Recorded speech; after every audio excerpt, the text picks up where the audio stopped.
76 tahun sudah proklamasi berlalu. Peristiwa monumental ini menandai berdirinya sebuah bangsa baru, bangsa Indonesia. Banyak tokoh-tokoh terkemuka yang kita ketahui dalam peristiwa ini. Sebut saja Bung Karno, Bung Hatta, Ahmad Subarjo, dan lain sebagainya. Tetapi masih ada tokoh-tokoh sejarah yang seolah-olah terpinggirkan. Dalam sejarah itu mereka dilupakan. Tidak banyak orang yang mengetahui siapa mereka, meskipun memiliki kontribusi yang sangat besar bagi bangsa ini. Salah satunya adalah Yusuf Ronodipuro. Yusuf Ronodipuro adalah seorang pejuang dan bisa kita sebut sebagai pahlawan yang lahir di Salatiga pada 30 September 1919. Ia berada di keluarga yang cukup mampu pada waktu itu sehingga dapat menyekolahkannya sampai ke tingkat AMS atau sekarang ini setara dengan SMA. Setelah lulus ia bekerja di Jakarta sebagai pegawai di pabrik mobil dan ia juga sempat pindah bekerja ke daerah Jawa Tengah. Setelah Jepang masuk dan menginvasi Indonesia, Yusuf Ronodipuro kehilangan pekerjaannya. Namun berkat bantuan Sukarni ia dapat bekerja di barisan propaganda Jepang.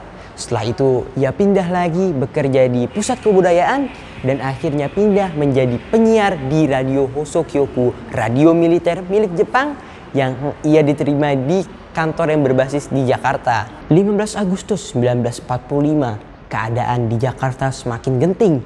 Kantor radio tempat Yusuf bekerja ditutup. Para pegawai yang sudah ada di dalam tidak diizinkan untuk keluar. Hingga pada tanggal 17 Agustus, Yusuf tidak langsung mendapatkan kabar bahwa proklamasi telah dibacakan. Hingga seorang wartawan Dome berhasil menyelinap dari belakang RRI masuk ke dalam. Ia memberikan 2 lembar surat kepada Yusuf. Lembar pertama berisi permintaan untuk membacakan lembar kedua sebagai berita.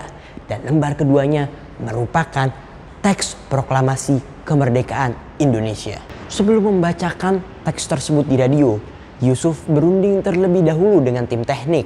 Akhirnya mereka memutuskan untuk menggunakan pemancar luar negeri karena pemancar lokal diawasi dengan sangat ketat oleh Jepang.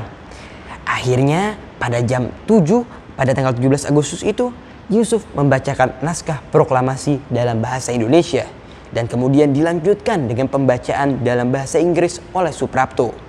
Baru 2 jam setelah siaran itu, Jepang menyadarinya. Yusuf sebagai pembaca berita tersebut dan Bakhtar Lubis sebagai pimpinan redaksi di sana dipukuli habis-habisan oleh tentara Jepang. Yusuf berkata, "Saya dan Bakhtar Lubis dihajar habis-habisan." Sampai kemudian sebuah samurai dihunus, siap ditebaskan ke kepala kami. Keberuntungan datang di saat yang tepat. Ketika mereka berdua sudah ingin ditebas, datanglah pimpinan radio tersebut, Tomobachi, yang memerintahkan untuk melepaskan mereka berdua. Mereka dilepaskan dalam kondisi yang cukup menyedihkan. Mungkin baru belakangan ini berita bahwasanya rekaman proklamasi kemerdekaan bukan direkam pada 17 Agustus 1945. Melainkan rekaman itu direkam pada tahun 1950 atau 1951. Itu baru direkam, kan ada yang menulis tahun 1950, ada sumber lain yang menyebutkan 1951. Ujar sejarawan LIPI Asfi Warman Adam. Perekaman proklamasi itu tak lepas dari peran Yusuf Ronodipuro. Ia membujuk Bung Karno agar mau membacakan ulang proklamasi itu. Bung Karno awalnya menolak karena tidak ingin mengulang proklamasi itu. Tapi Yusuf berhasil meyakinkan bahwa rekaman itu akan menjadi sangat penting untuk generasi penerus bangsa. Yusuf Ronodipuro menghembuskan nafas terakhirnya pada Minggu 27 Januari 2008 di usia ke-88 tahun. Ia wafat karena komplikasi stroke dan radang paru-paru. Jenazahnya dimakamkan di TMP Kalibata. Pesan moral yang dapat kita petik dari kisah perjuangan Yusuf Ronodipuro ini adalah kita harus tetap berjuang, pantang menyerah, dan rela berkorban untuk bangsa. Sekian, wassalamualaikum warahmatullahi wabarakatuh.